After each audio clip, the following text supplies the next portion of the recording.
हाय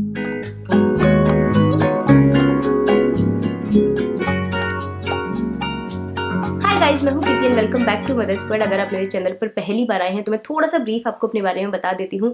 मैं एक मदर हूँ 2 साल के बेटे की। I am a full time working mom और मैं यूट्यूब पर वीडियो क्रिएट करती हूँ related to parenting, lifestyle blogs and also इस 2 साल की मदरहुड की जर्नी में जो भी एक्सपीरियंस मैंने गेन किया है, जिन चीज़ों ने मुझे बहुत हेल्प की है, वो चीज़ें मैं आप लोगों के साथ शेयर करती हूँ ताकि आप लोगों की भी हेल्प हो पाए।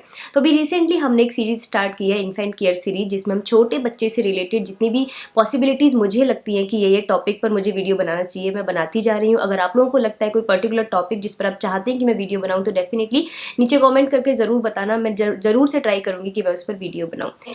इस वीडियो में हम बात करने वाले हैं कि बच्चे का नाइट रूटीन कैसे सेट करें।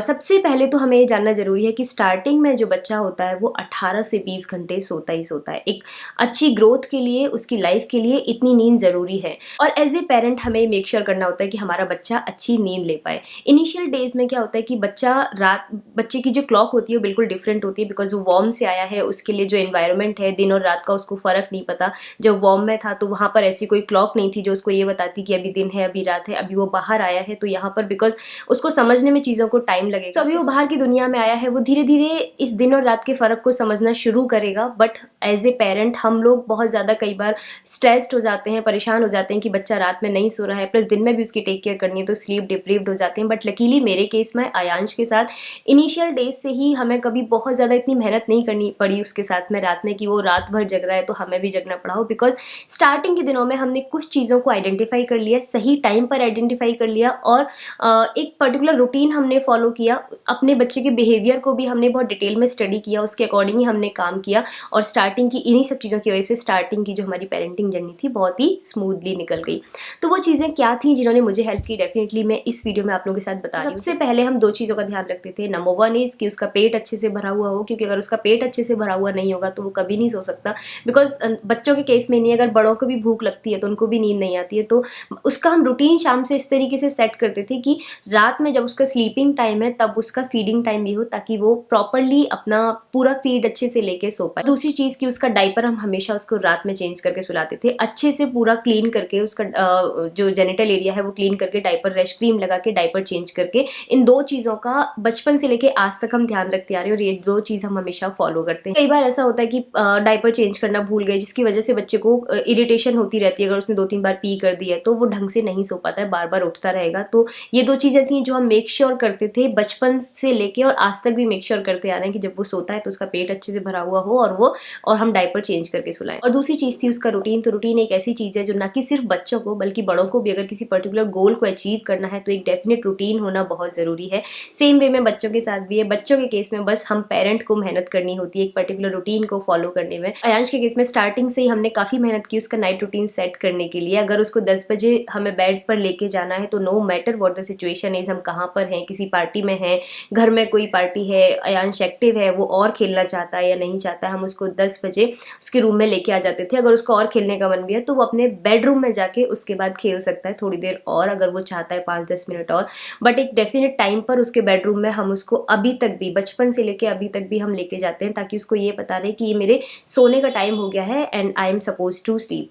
तो रूटीन का होना बहुत ज़रूरी है और ये रूटीन उसका अब सेट भी हो गया है। अब उसको ऐसा होता है कि अगर 10 सवा 10 बजे हैं तो वो खुद ही बोलने लगता है। अब तो वो बोलने भी लगा है कि मुझे नींद आ रही है, मुझे सोना है। तीसरी चीज़ थी जिसका हमने बहुत ध्यान रखा वो था डिम लाइट्स। जैसे ही हम उसको उसके बेडरूम तक लेके जाते थे 5-7 मिनट बाद लाइट्स बंद कर देते थे। और एक चीज़ का हम बहुत ध्यान रखते थे कि जब मैं उसको फीड करा रही हूँ, या तो मैं उसको बॉटल फीड दे रही हूँ या मैं ब्रेस्ट फीड करा रही हूँ, उस टाइम पर हम उससे पहले ही लाइट्स ऑफ कर देते थे, ताकि जैसे ही वो मेरा फीड ले रहा है या बॉटल फीड ले रहा है तो वो थोड़ा सा ड्रॉजी हो और लाइट्स बिकॉज ऑफ है, कोजी सा एनवायरनमेंट है, तो वो फिर आराम से सो जाए। बिकॉज जब बच्चा फीड लेता है तो वो काफ़ी मेहनत भी करता है, काफ़ी काम हो जाता है, सूद रहता है उससे बच्चा और वो धीरे धीरे ड्रॉजी हो जाता है और आराम से सो जाता है। तो उस केस में अगर हम लाइट जली हुई छोड़ देंगे तो होता क्या है कि बच्चे ने जैसे ही उसका पेट भरा, जैसे ही पूरा फीड ले लिया, वो दोबारा से एक्टिव हो जाएगा, बाहर उसको लाइट्स देखेगा तो दोबारा से वो खेलना चाहेगा। तो इसका हम ध्यान रखते थे कि फीड कराने से पहले हम बेडरूम में ले जाके उसको फीड कराने से पहले ही लाइट बंद कर देते थे, ताकि वो दूध से लगे लगे ही सो जाता था। जो चीज़ थी जिसका हम ध्यान रखते थे वो उसका जो प्ले एरिया था और उसका जो बेडरूम था वो हमने हमेशा से सेपरेट रखा।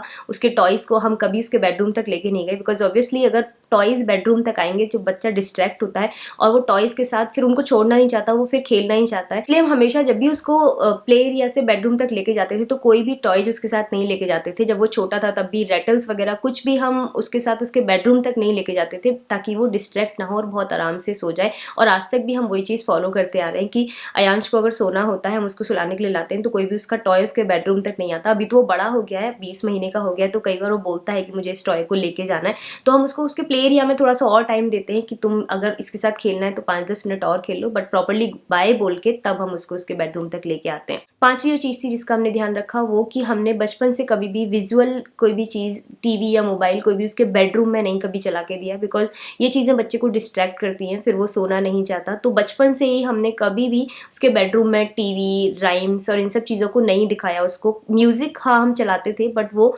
ऑडियो फॉर्म में चलाते थे, तो वो कई बार जैसे काम नहीं होता था तो हम म्यूज़िक चला देते थे तो वो काम हो जाता था, अदरवाइज मैं उसको खुद ही लोरी गा के सुनाती थी और वो सो जाता। तो हम अवॉइड करते थे कि कुछ भी ऐसी विजुअल चीज़, और आज तक भी हम वो फॉलो करते आ रहे हैं कि कोई भी टीवी, मोबाइल हम बेडरूम तक नहीं लेके जाने देते हैं अयांश को। ना ही वो देखता है बेडरूम में एक टीवी है, अब तो वो बड़ा हो गया है, बेडरूम में एक टीवी है, बट वो उसको ये लगता है कि ये टीवी खराब है। तो छोटे से ही हमने उसको इस रूटीन में ढाला था।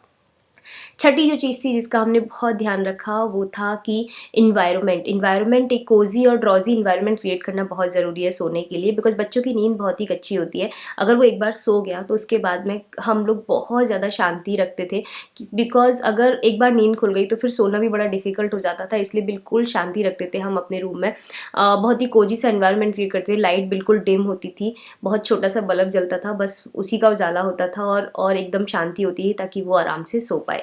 और एट लास्ट जो सबसे ज़्यादा हम ध्यान रखते थे वो उसके डे टाइम की नैप्स का। हम प्रॉपरली ट्रैक करते थे कि अयांश कब सोया है, कब वो उठेगा, बिकॉज जो छोटे बेबी होते हैं उनका जो कैपेसिटी होती है दिन में जगने की वो 45 मिनट से 1.5 घंटा के बीच में होती है। इससे ज़्यादा वो ज़्यादा देर तक नहीं जग पाते, उसके बाद उनको सोना ही सोना होता है। अगर उससे ज़्यादा आप उनको जगा के रखने की कोशिश करोगे तो वो और ज़्यादा टायर्ड हो जाएंगे और उनको फिर सोने में उतनी ही प्रॉब्लम होगी। तो मोस्टली जो पेरेंट गलती करते हैं वो ये करते हैं कि पेरेंट्स सोचते हैं कि अगर बच्चे को हम दिन में उठा के रखेंगे तो रात में बच्चा आराम से सो जाएगा, बट ये बहुत बड़ी गलती होती है, बिकॉज इस केस में बच्चा ओवर टायर्ड हो जाता है और वो रात में भी फिर ठीक से नहीं सो पाएगा, बहुत ज़्यादा क्रैंकी हो जाएगा और उसके हेडेक वगैरह और भी प्रॉब्लम हो सकती हैं। तो उसका जो डे टाइम की नैप है वो हम बहुत अच्छे से ट्रैक करते थे, मेक श्योर करते थे 1 आवर और 1.5 आवर में वो अच्छे से अपनी नींद ले ले। और ये भी ट्राई करते थे कि उसकी जो नैप है वो मोर देन 3 आवर्स की ना हो, तो बिकॉज ऑब्वियसली डे टाइम पर छोटे बच्चे को आपको बार बार फीड भी कराना होता है, 2 या 2.5 घंटे में, 3 घंटे में, तो हम मोस्टली मैक्सिमम 3 घंटे में तो उसको फीड कराना ही होता था। तो इस चीज़ का भी हम ध्यान रखते थे। तो अगर वो दिन में छोटी छोटी नैप लेता रहेगा और रात में आप एक पर्टिकुलर रूटीन उसका फॉलो करेंगे तो डेफिनेटली थोड़े टाइम में ही बच्चा यूज टू हो जाता है अपने नाइट रूटीन का। और आप देखना कि 1-2 हफ्ता लगेगा सिर्फ उसको समझने में कि उसका अब एक रूटीन सेट हो चुका है, उसे इस टाइम पर सोना है, प्लस बाकी जो चीज़ें हम करते हैं, कोजी इन्वायरमेंट क्रिएट करेंगे, लाइट्स डिम करेंगे, इन सब चीज़ों से उसको बहुत जल्दी समझ में आ जाएगा कि अब रात हो चुकी है और मुझे सोना है। सो ये चीज़ें थी जिन्होंने मुझे बहुत हेल्प करी मेरे टाइम पर। I hope you like this video, और ये वीडियो से आपकी भी हेल्प हो पाएगी अगर आप एक न्यू मम्मी, न्यू पेरेंट हैं। So if you like the video please do not forget to hit on like button and also do not forget to subscribe our channel. So we'll meet you in the next video. Till then, bye bye, take care.